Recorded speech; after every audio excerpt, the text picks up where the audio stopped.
We would be honored if you would join us. Hey Star Wars fans and action figure collectors, welcome to another vintage collection action figure review. Got another banging new figure that has just come out, VC299. We have pre-Vizsla from the Clone Wars. This full wave, which includes Hera, Chopper, Darth Revan, and a couple of others, are all hitting Australia right now in various locations. So definitely get out there, get hunting. They're out in the wild. It's good to see.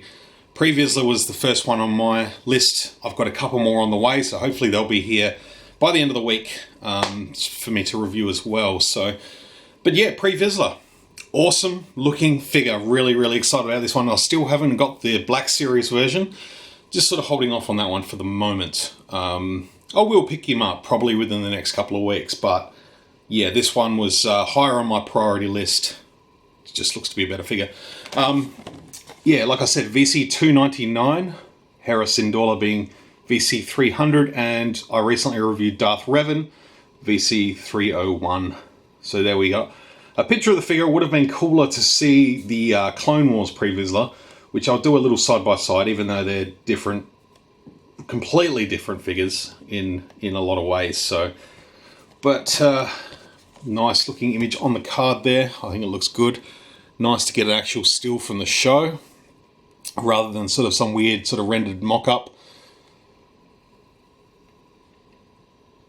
So nice little bio on the back too. Pre-Vizsla was governor of Concordia, a moon on Mandalore during the Clone Wars. Behind closed doors, he led Death Watch, a secret group of commandos seeking control of Mandalore. So that's enough about the packaging. Let's bust him open and have a look at pre-Vizsla. Alright folks, here is pre-Vizsla in all his goodness. What an absolute cracking looking action figure. He's fantastic.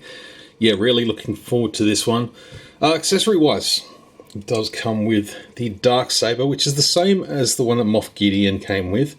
Unfortunately, it's got this real sort of, you know, flex to it, which that one did as well. So that's probably a little down point of this blade, but not too fussed. Anyway, it is what it is. It's fine, you know, it'll display. But yeah, very sort of susceptible to bending. It is quite a soft plastic, as are his blasters. He comes with two of these. They're not too bad. A little bit, yeah, no, they're still quite soft. There's been better blasters in the past, but for the most part, I think they will stay there in his holsters. And then, of course, we have his helmet, which I think we saw in Season 4. Which is the sort of upgrade from the Season 2 look that he had. So you've got a few extra mods on his helmet. But that looks pretty solid. Death Watch symbol there on the above the brow. So it looks pretty good there. I'll put that in. We'll take a look at his head sculpt, because that's definitely a nice realistic look at pre-Vizsla. You know, he's a little bit more ragged by Season 4. He was looking a little bit, a little bit shabbier, I suppose. He shaved the head. He'd contacted a few little scars and bits along the way. Big scar down the cheek there. But for 3 3/4, this looks really, really good. Now, just to do a bit of a side-by-side with the animated version, which came out in 2011, I reckon. No, it might have been earlier than that. It might have been 2009 or 10. So you see him in his sort of Season 2 animated form. That's why he has the cape. The Darksaber, which is a lot more rigid.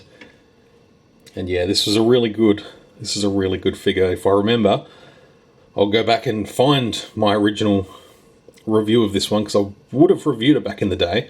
I'll put that at the end of the video so you can go back and check that out. Probably 10 years ago. But yeah, going realistic for this one, obviously. He's looking quite good. Let's see how the helmet fits. Nice and snug. But damn, how good does that look? Oh damn, that is tough. That is really, really nice. He looks great. I'll just bring in his helmeted Season 1 animated counterpart there.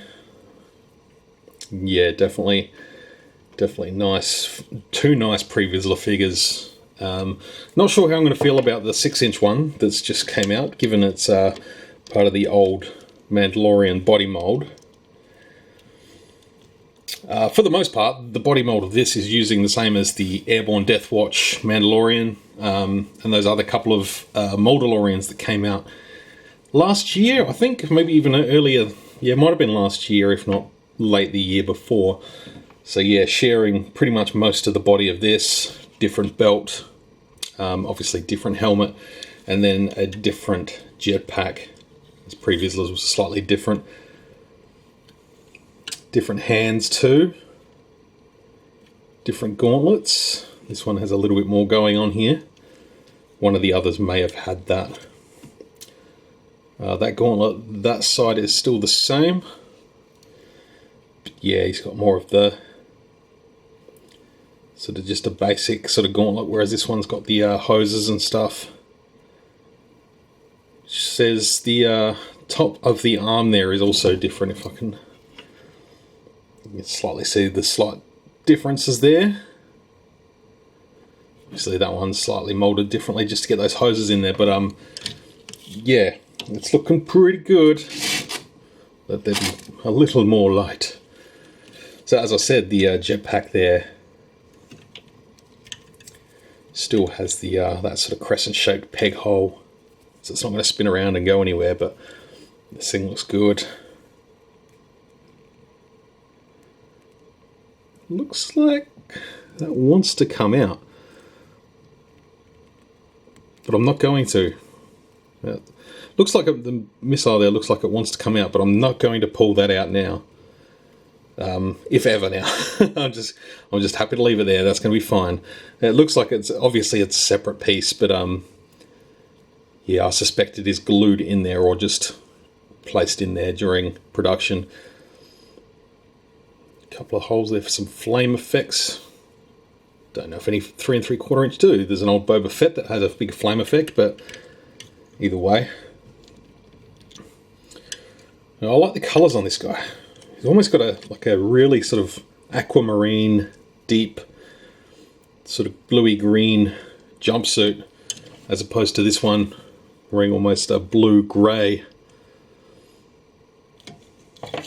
But that's nice. The sort of painted symbol on his chest there. The sort of gunmetal look to his armour looks awesome.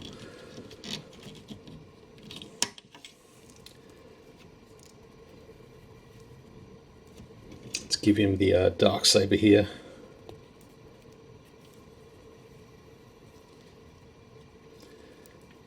Yeah, if you really want to recreate that scene of pre-Vizsla fighting Maul for the challenge of the throne, that'll look sick.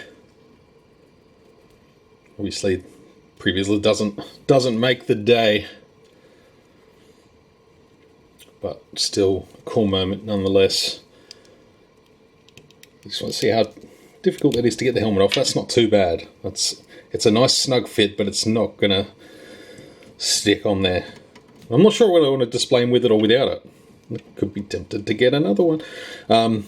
Let's go through the articulation. He's got the ball joint in the head. Now let's see. Yeah, so there's a double ball joint there. Same as the helmeted ones.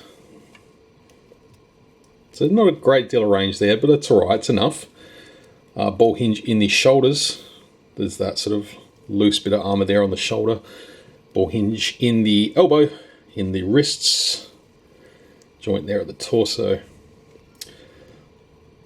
Ball socket joints in the thighs, swivel cut thighs. Joints in the knees, and hinges in the ankles. And I know only one Kenobi will be happy to see the peg holes in the front of the feet. and they're not unshallow. I know they've done them with this figure too. Can't see it because it's covered in blue tack, but yeah, if all figures did this, I think we'd all be very happy. You know, if they're going to stick with the rocker joints in the feet, which I personally like, but yeah, we'd love to see the peg holes and maybe some stands. I don't know, Hasbro, it's been a long time since you put stands with your figures. Since these came out, which came with the Clone Wars. So yeah, it has been a very long time. But I must say, between this one and Darth Revan that has just come out, great contenders for Figure of the Year, in my opinion. I've started to put together my list. I've got a list of about 15 to 20 vintage collection figures to choose from.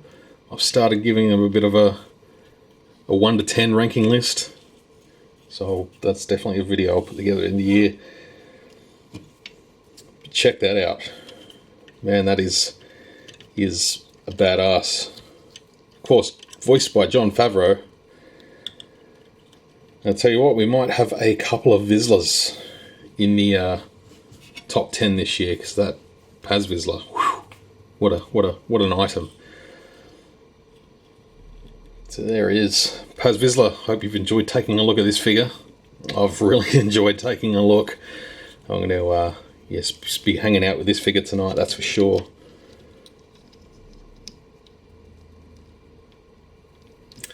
But yeah, like I said, hope to have a couple more figures on the way. They are scheduled for delivery on Friday, so hopefully they'll show up. If not, it'll be early next week.